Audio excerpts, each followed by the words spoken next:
Glad to be joined by the TV play-by-play broadcaster for the Sacramento Kings, someone who's going to be entering another season of Kings basketball, Grant, but a little bit different this year as you're a radio partner, and Doug Christie is now going to be joining you full-time on the broadcast. I'm excited. I know as a lot of fans are excited to see and hear how the two of you work together and bring your very clear on-air chemistry to the radio, or to the television broadcast, I should say. But last time we spoke, Grant, we were talking about this offseason heading into it, and I thought it was going to be one of the major off seasons in the history of this organization. And you talked to me about how you think it's all about De'Aaron Fox and the growth that De'Aaron Fox shows. I was wondering if based off of what you've seen, what we saw from the one game in the California Classic, what you heard from his comments beforehand, do you think it was a successful summer for De'Aaron? I think it was a successful summer based on his time that he put in.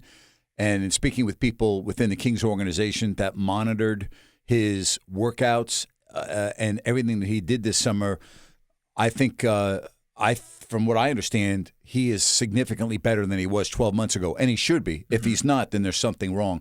I don't put a lot of stock into the one game at the Capital Classic. I mean, it was better that he excelled than not. But he's the quarterback of the team. He's the team's point guard. And point guard right now is the most important position in the NBA.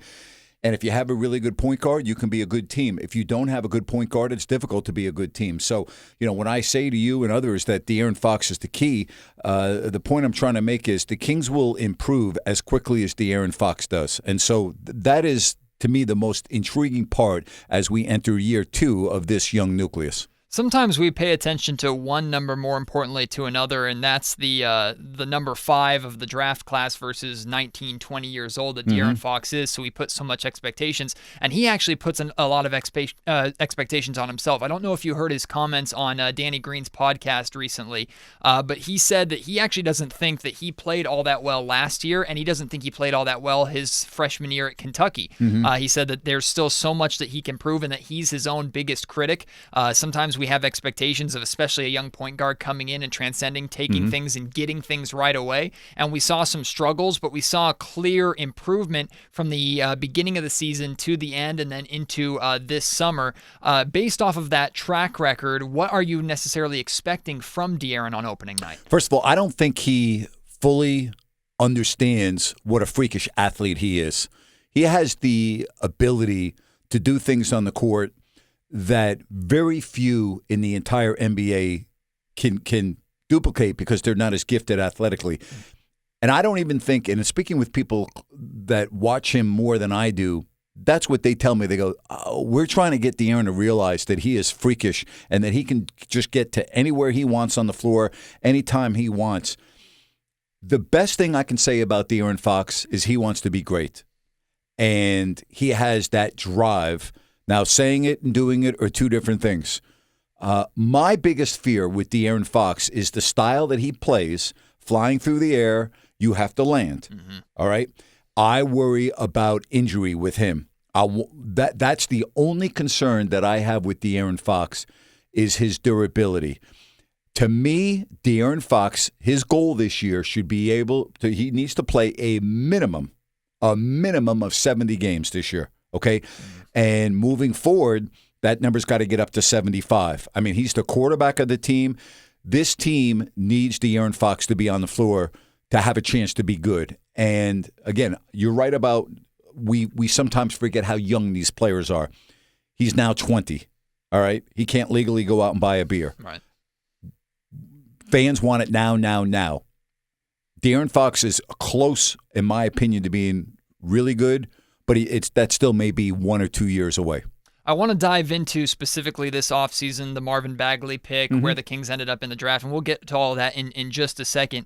But I wanted to continue off of one of the things that you were saying about De'Aaron Fox. You actually had Dave Yeager recently on your show with Doug on KHDK, and one of the things Dave said was very similar to what you're saying. This year is about De'Aaron Fox. He's going to get a lot of time. There's a high expectation of the leading minutes of the out of all of his teammates, which you talk about and you bring up the durability aspect of it. One thing I'm really looking forward to and really going to be paying attention to, Grant, and it provides a question mark for Dave Yeager's rotations, and from that standpoint, which we can get into later. But I think the success of this team completely revolves around their ability to push the tempo, run in transition, fast break, and use that freakish athleticism that De'Aaron Fox has. Do you think he is ready and capable of running that offense right now, and is that the best case scenario for the Kings to be successful? It's going to be a track meet. I've been out at a couple of workouts this summer, and I've talked to Dave, privately, and they're going to step on the accelerator this year. That's the only chance this team has to compete. They've got not only De'Aaron Fox, but when you look at Willie Cauley-Stein, when you look at Harry Giles, when you look at Marvin Bagley, these are all thoroughbreds, and they can get up and down the court. And that's the style that the Kings are going to have to play. And first of all, that's what they're going to be best at. I think that's what the fans want to see. And, it doesn't do any good to have a player like De'Aaron Fox and walk the ball up. Yeah. That makes no sense. I mean, so from that reason, you're going to see, I think, major up-tempo. They're going to get the ball and they're going to go. Now, you can't run if you don't have the ball, and it goes back to rebounding. This team's going to have to figure out a way to rebound the ball at a very good level to be able to start in transition. You're around the team more than anybody. You're around Coach Dave Yeager. Mm-hmm. You travel with them, so you'd know better than anybody else. There is natural skepticism amongst fans, myself included, about their ability to run in transition and their commitment to that based off of some of Yeager's rotations in the past. I was for the idea of letting Fox and the other young players last year earn their minutes, not just give it to them right away. This year, however, I'm expecting big minutes from them. We saw a lot of Zach Randolph, maybe too much, in my opinion, despite the fact that he was one of the best go-to scorers on the team. How confident are you in Dave Yeager that he can adapt his system and he will commit to this run-and-gun style? I think he will have to commit to the run-and-gun style, or he probably won't be here for much longer. I mean, let's just call it the way it is. And, Dave's a really good coach, and he's really bright. Last year's different. I mean, I agree with what he did last year. I wouldn't have handed the keys to the car to anybody that came in the draft last year. I don't believe in that. And now those guys are they're entering their second year. They've earned their playing time. And so I have no problem if those guys play a lot of minutes. I like what Dave did last year. I don't think that you could have not played Zach Randolph and Kosta Koufis and the other guys and just played the rookies starting in November and playing major minutes. I think you would have lost the team. I think it would have been a disaster. Dave's a very bright guy. He's done this before. He knows how to coach. I know that Dave chuckles when he hears comments like you make and others, and I get that. Like, gee, are they? Is the coach going to let him go? Of course he is. Right. But this year to me, Matt, is night and day different from last year, because yes, this team is still young, but now they're young with experience, with the exception of Marvin Bagley. And so I don't think that's going to be an issue this year. If anything, we may be having a conversation in November or December, gee, the Kings are averaging 19 turnovers a game. Well, okay, you wanted them to run. Well, if you're going to run, you're probably going to throw the ball away a little bit more. So you got to understand that's part of being able to run the ball. Maybe you'll throw the ball away a little bit more than you normally would. But I don't think Dave Yeager wants to hold these guys back. He's a bright guy. I think he's an excellent coach. He's not going to have these guys walk the ball up. So Kings essentially win draft lottery without getting the number 1 overall pick, surprising all the way up to the number 2 pick. We know the extensive process that goes into, and it doesn't just begin as soon as they find out their pick. We know that Vlade and his staff have been working throughout the season to prepare and get as much information as they can going into that draft. But they land the number 2 pick, end up going with the athletic big man out of Duke in Marvin Bagley. Vlade's reasoning behind it, which makes the most sense, although some fans took exception to it, was they didn't want to really take the ball out of De'Aaron Fox's hands, was a concern with Luka Doncic. Do you understand that reasoning, and how well do you think Bagley can fit with Fox and what the Kings are trying to do? I understand the reasoning that they took what they thought was the best player available at number 2, regardless of position. And they honestly felt that Marvin Bagley was the best player in the draft at number 2, and that's why they took him. Do I believe that they didn't take Luka Doncic because they had De'Aaron Fox? No. I believe they took Marvin Bagley over Luka Doncic because they think he's going to be a better NBA player. Now, I'll also make a prediction. I think Luka Doncic should be Rookie of the Year this year. He's the most NBA rookie ready of any of these guys because he's been playing professional basketball for a couple of years. And the thing that fans are going to get caught up on, and I've been cautioning them because I think that I'm going to go back to the Tyreek Evans, Steph Curry draft. And by the way, there was James Harden in that draft, and there was Blake Griffin in that draft, okay? Tyreek Evans was the Rookie of the Year. If you go back and look at that draft again, there are several players that you would have taken ahead of Tyreek Evans. Easily. Okay? So if Luka Doncic is the Rookie of the Year, it doesn't mean that the Kings took the wrong guy. Now, if 3 years from now, you are having this conversation with me and we're getting ready for the start of Marvin Bagley's 4th season and he's just a so-so player and Luka Doncic is an all-star, then at that point you go, boy, the Kings really blew it in that draft. But this is going to take 3 years. And again, I think that every team in the league is going to say they took the guy they wanted to, and I'm talking when I mean every team in the league, I'm talking about the lottery.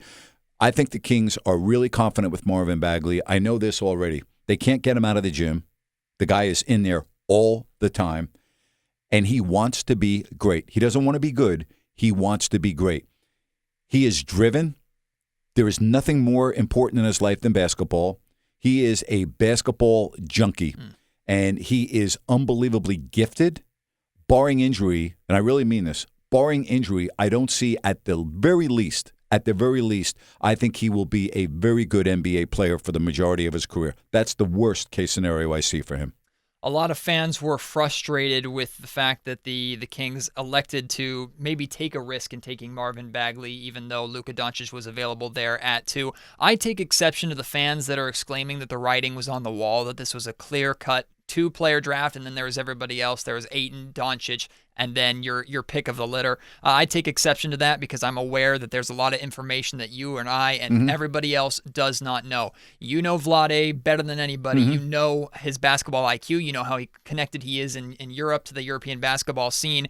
We know, and you can say confidently, that Vlade, his staff, and everybody did their homework. And if they, who probably know about Luca better than any other organization, didn't end up taking him, that should be enough for we as fans to trust that. Would you agree with that? I don't think I could say it any better. I mean, who would know the Serbian player, Croatian player, Montenegro player, that region of the world, formerly Yugoslavia? Who knows that area? Who has more contacts in that area of the world than Vlade? The other issue is, why didn't the Phoenix Suns take him? Their coach coached Luka Doncic for 2 years. Yep. I think Luka Doncic is going to be a good NBA player. I think he's going to be good.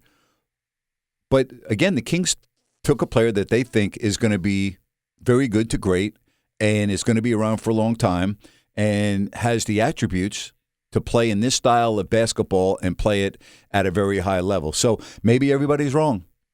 Listen, if the draft were held all over again last year, do you think Donovan Mitchell would go where he went? No way.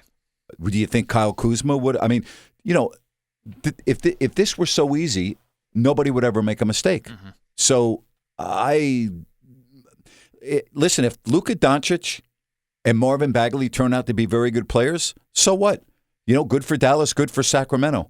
If Marvin Bagley turns out to be an average player and Luka Doncic turns out to be a very good player, well, then Vlade and them won't have jobs for much longer.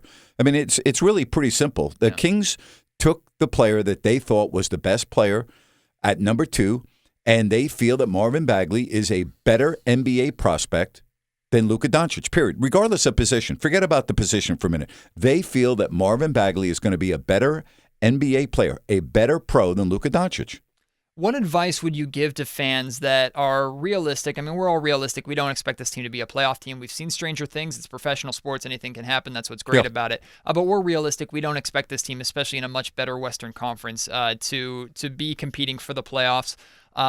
When you don't have the draft pick, we know the trade that happened with Philadelphia, and fans still want to hold that against Vlade and pick it apart. I don't think they need to let it go, but I think Vlade has done significantly better since that trade onward. Actually, since really DeMarcus onward is how I split up his tenure. What advice would you give to fans that are trying to enjoy and get through the season and support a team that isn't expected to win too many games, that doesn't have a draft pick, but ultimately this unit that they have is what they believe can turn into that playoff team? Well, as far as the draft pick goes, we'll cross that bridge when we get to it next June. It may end up being a really, in hindsight, an awful move by Vladdy. We'll see. All right, let's get through this year first. And here's the other deal. The Kings may have a first-round draft pick next year. They may make a trade. And so, again, let's cross that bridge when we get to it. If this team, at the end of 82 games, if we don't collectively as a fan base say, okay, wow, finally, the team is on the doorstep, okay, they're right there. Yeah. If we're not at that point after 82 games, then in my opinion, it's been a failure of a season. Okay? So when we get to whatever it is, April 13th, 14th, whenever the season ends, if we don't collectively say, okay, guess what? De'Aaron Fox looks like he's going to be really, really good. Harry Giles, wow. Marvin Bagley, wow, looks like he's going to be a really good player. Look at how much improved Buddy is. I can go right on down the list. Yep. If we're not having that conversation, and if that's not the narrative, then this thing is all wrong.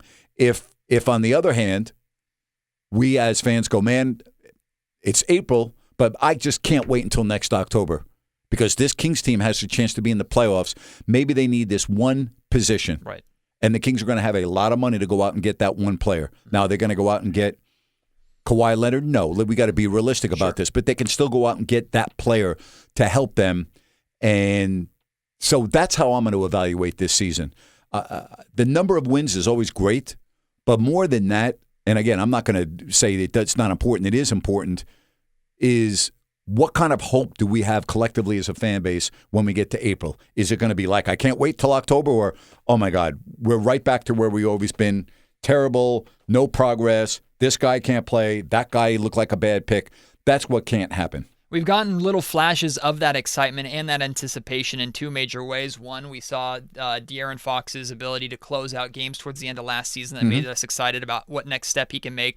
But the other one was Harry Giles. We heard so much about Harry last year. Praise from yourself, praise from Doug Christie, praise from Vince Carter. Everybody, top to bottom, there was not a bad thing that could be said about Harry Giles.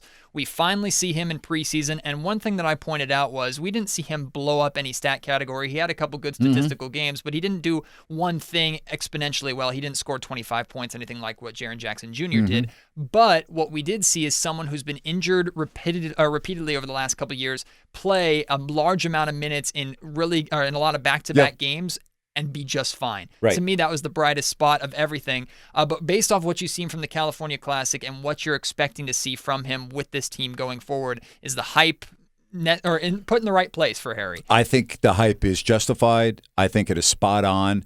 I've watched a couple of workouts this summer in which he has played in. Barring injury, I don't see how he is not going to be in the conversation for Rookie of the Year. I mean, I'll just say it right then and there. Now, you might say, well, gee, he shouldn't be eligible for the Rookie of the Year. I don't make the rules, okay? I think that Ben Simmons had an advantage last year, too. Sure. But those are the rules. Again, barring injury, I think you're going to look at Harry Giles, and when we get to April, we're going to say, gee, he might be Rookie of the Year. That's how good I think he can be. Really quickly, I want to get your thoughts on Nemanja Bjelica and Yogi Ferrell that the Kings added in the offseason. Free agency period, I don't think we really expected the Kings to be all that active because they don't necessarily need to be, even though they had the money to be. You talked about how important next summer could be. But for what they added this year, what do you like about these two players? I know they were very disappointed that they didn't get Zach LaVine and that they really wanted him. They had targeted him, and the Bulls obviously wanted him and matched the offer. So, it's not like they didn't try to go out and acquire talent. They put a lot of money on the table for Zach, and Chicago in 10 minutes matched it. Listen, Bjelica is a guy that in this day and age, the way the NBA's played, you need to stretch the floor and you need guys that can shoot. He can shoot. He can play the 3. He can play the 4. I always like to get the opinion of people that I've known for a long time in the league. And a player that played here briefly when the Kings moved from Kansas City and then in the 80s was Jim Peterson. And Jim Peterson is the longtime television analyst for the Timberwolves. And I had sent a message privately about Bjelica, and he was raving about him. So I said, hey, would you come on the show? He said, yeah. And I said, tell me what you think about Bjelica. And he goes, I love him. He goes, I think he was misused in Minnesota. He goes, I think you guys got yourselves a real find. He goes, I love the guy. Flat out says, I love the guy. Okay? That to me means more than what I have to say. I've only seen him play a handful of times. Sure. It means more than what a fan calling up on the radio has to say about him. This is a guy that watched him play every game of his NBA career. Right. That means a lot. Same thing with Yogi Ferrell. I had Mark Followell on, the long-time TV voice of the Mavericks, talking about, hey, man, you guys really, you're going to love Yogi. He's going to really help you. Boy, he can shoot. He can step back and shoot. And he's durable. He played in all 82 games. Name me the last time a guy on a 10-day contract was the NBA Player of the Week. I mean, this guy's got some talent. He's going to help coming off the bench. Now, are these all-stars? No. Are they players that are going to absolutely turn around the Kings? No. But there are guys that you can count on that can step in and help you play. And so for that reason, I think the Kings got themselves two good role players. Bjelica, also a former teammate of Bogdanovic as well. And then a true stretch four, which the Kings have been looking for God knows how long. They've been knocking on the door for one, really since Patrick Patterson probably, or Anthony Tolliver. I was going to say Anthony Tolliver. You're right. Those are the two guys. So, but last thing for you, I have to ask you, because this is the news that dropped today. Crazy what's going on in Minnesota with Jimmy Butler, Tom Thibodeau. I was curious just to briefly get your thoughts on that. I mean, if this doesn't prove anything, I mean, they finally break that playoff drought. Winning isn't everything, clearly, because there's clearly some factions in that locker room. It is, and we knew that. I'm a little nervous about where the league is heading right now with players demanding that they're not going to play here, and they're going to give a list of teams that they will play for. It makes me nervous for markets like Sacramento. Because the Kings have a lot of young, I'll use the word commodities. I think they're commodities, and I think they're going to continue to grow in value. What happens when they come up, when they can make that type of a decision? It makes me really nervous where the league is heading right now. The Timberwolves gave up a lot to get Jimmy Butler. For a rental. That's exactly right. And now he's saying, no, you need to trade me after meeting with Tom Thibodeau. I feel awful for the Minnesota fans. Apparently, I had heard rumblings when I was in Minnesota this year doing the Kings games that not everyone was happy and that there were some issues. And you got to feel for the Minnesota fans because Jimmy Butler's a heck of a player. And he's 29 years old. He's got a lot of basketball left, barring injury, and so it's a tough situation. It really is. Grant, I really appreciate you taking the time and coming on. Have a great start of next season, the broadcast next season. Looking forward to seeing you work with Doug, and we'll try and sneak you in if you ever get some time off in that busy schedule of yours. But we appreciate it here on Locked On Kings. My pleasure, Matt.